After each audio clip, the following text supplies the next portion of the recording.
there's a reason why they spend so much time and effort in the psychological screening process to work in various municipalities. Some better than the others. Some law enforcement agencies will just hire somebody based on the fact that they're ex-military. Never mind the fact that they're suffering from PTSD and that they might snap at any one given moment, but since they were in a war and they have experience, we want them on our force.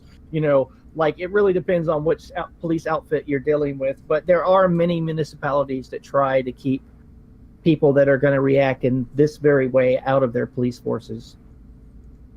Yeah, it's quite interesting. I mean, and the thing is, it's not just also the municipality. They may have certain policies in play, but the people that are actually doing the hiring and interviews, they're the ones that are deciding. And so it could be also a culture thing where it's like, well, or a good old boy network kind of thing. It's like, well, I know Billy here, and he's applying, and he's a good kid in my opinion. I'm going to go ahead and just give him the job kind of thing. That good old hookup kind of thing while going through the whole proper screening process. They already picked out who they're going to give it to. It's just they got to go through the proper procedures in order to get that person in. Yeah, there's literally thousands of counties in America, and they all have different hiring practices for their sheriff's department. Yeah, someone said Neo Guardian getting arrested. Robert, I haven't heard of that, but then I haven't really been active this past week and a half, really, with keeping track of everything that's going on outside of Olmus Park. So I'll have to give that a look a little bit later, maybe a little bit later on tonight. I haven't had much. Speaking of Olmus Park, let me ask you a question, Bunny. When is the date for that big protest? Like when all this the Saturday, from what I understand, and people are already showing up. Okay, so it's the 4th. It's on the 7th, right? Yeah. Yeah. What sucks is I have a place to stay. I have lodging out there, but I can't afford the plane ticket. So, like, my economic situation is so crappy with my ad revenue that I have free lodging out there. I have a place that's 2 miles away from the main event, and I can't go because I don't have the money for the plane ticket. So that kind of sucks. But I guess next time there's a large event, I'm going to start a GoFundMe ahead of time early. But they set this so close to when they're going to leave that I just can't cover it, folks. Sorry about that, but YouTube saw fit to economically destroy my ability to travel, and it's not just YouTube. I bear responsibility. I mean, I recently sold a car on Craigslist. I bought a car, with the intention of fixing it up and reselling it, and I'll get that on Saturday. So I'm paid on Saturday, but I can't travel. I can't. Yeah, it's too late. Yeah, you don't have the cash on hand to make that happen. Nope. Yeah, I'm often in a similar situation, and I have only so much cash on hand, and I have bills everybody's got bills to cover and stuff like that it has to go to. We might be able to squeeze it out if we know we got another check coming in on a certain day and all that stuff, but I just need to stop. On the situation. Go ahead. I need to stop bitching and produce better content, like that, it's ultimately my responsibility. But, hopefully things will get better for me. Yeah. And anyway, we are actually 10 minutes out from the end of 9 minutes out from the end of the hour. I guess we should probably get ready to end the stream for tonight's thing. And thank you all for that have tuned in or have tuned in and all that stuff. Do you want to go ahead first and do your little plug spiels, or should I do mine? You do yours. I'll do mine last. All right. Let me go ahead and take this back down here, and oops, let's see here. There we go. Okay.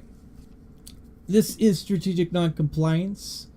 Thank you for watching us for the day. We have our show on twice a week, so this way both East and West Coast have a chance to participate in the live thing. And News Now Sweden, I'll give you a comment on that here in a sec.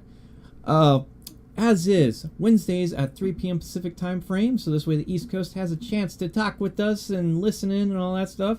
And Fridays at 6 p.m. Pacific time frame, so this way the West Coast has a chance to hop in and be able to chat with us and all that fun aspect.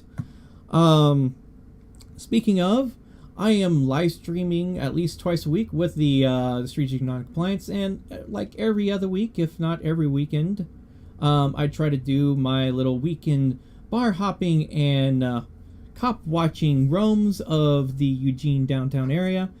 As is, you can catch me on YouTube, Twitch, Periscope, Mixer, and StreamMe.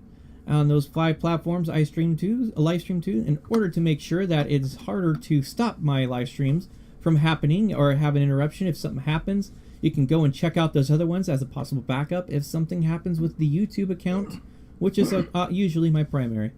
Also, don't forget to check out my BitChute backup, which I do have a link to in my About page. Go ahead, Mike. Nice. BitChute's awesome. I've been reading about them. So yeah, strategic non-compliance, if you guys want this to continue and continue to thrive, please do smash those lovely super chat buttons. If you don't want to smash the super chat button, there is a way you can help me out. You can sign up for Virtual Shield. Yeah. Holla holla Della Bill.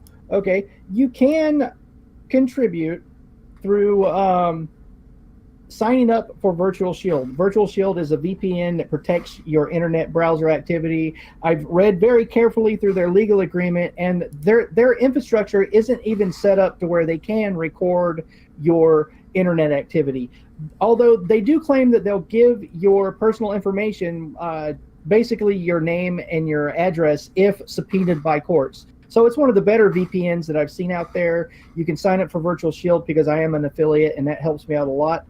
Please do consider signing up for Steemit and following me there, because that's where I'm putting a lot of my emphasis of my blogging. And if you want to hear more about my insane rantings about anarchism and all that other fun stuff, you can always check out my Steemit blog, because you'll get more perspective of my opinion on, life and liberty and everything, and blah, blah, blah, blah, blah, blah, blah. Thanks for watching, people. And as for New South Sweden, I view, or Snowden, or I think whoever was asking that question about the Second Amendment audit, the way I view it is it's an exercise of a civil right that is legally granted to us, and I say it should be exercised as much as possible. As it is, that is my statement on that, because I also support what's happening over with the activism over in Olmsted Park. So that's my, good stance on that. As is, do you want to go ahead and end this a little bit early? Because I got to sort of do another pee break here. I drank a little bit too much water today. Yeah, man, I want to go out there and get... I have to tell Connor's blog, thank you, Connor. You fucking rock, brother. I appreciate you smashing that super chat, because, every little bit counts, and, we got to keep this truth train running. All right. Yeah. It was good talking to you, Bunny. Thanks for the fun show. News Now Sweden, shoot me an email, bbiOutreach@gmail.com. Maybe we'll have a public discussion or something like that. We can set up the talk on something like that. Anyway, you guys have a good evening, and we got a lot of stuff to take care of for the rest of the week.